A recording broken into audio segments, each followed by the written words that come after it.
Salut à mes étudiants, clients et web spectateurs, et bienvenue dans mon bureau. Je vous proposerai bien une chaise, mais ça va être compliqué.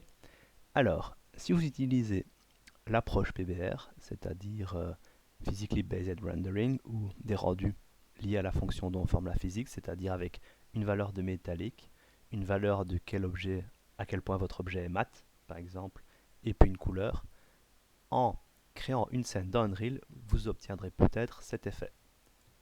Vous voyez qu'ici, ma poignée métallique est absolument noire. Le connecteur métallique de cette prise est absolument noir.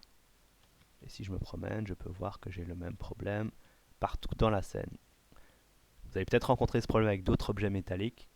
La première solution à laquelle on pense, c'est d'augmenter la valeur de roughness. Alors ça fonctionne, mais votre objet devient plus mat et redevient de la couleur appropriée. Ici c'est gris.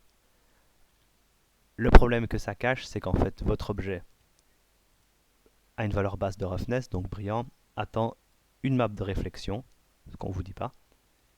Et donc pour leur redonner leur éclat, on va chercher dans Visual Effect, qui se trouve ici, Sphere Reflection Capture. Vous pouvez utiliser une box, c'est juste la forme qui change. Vous l'ajoutez dans votre scène et hop,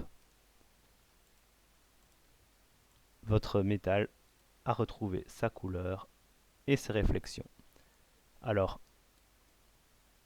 je vais quand même la récupérer dans ma pièce. Non. Où est-ce qu'elle est passée la coquille?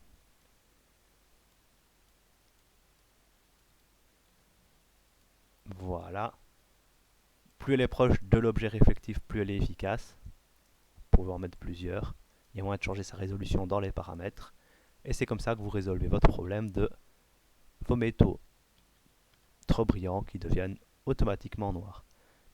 Alors, comme les lighting, les sphères de réflexion ont un dead build. C'est une grosse scène, ça prendrait du temps. Mais vous avez la solution.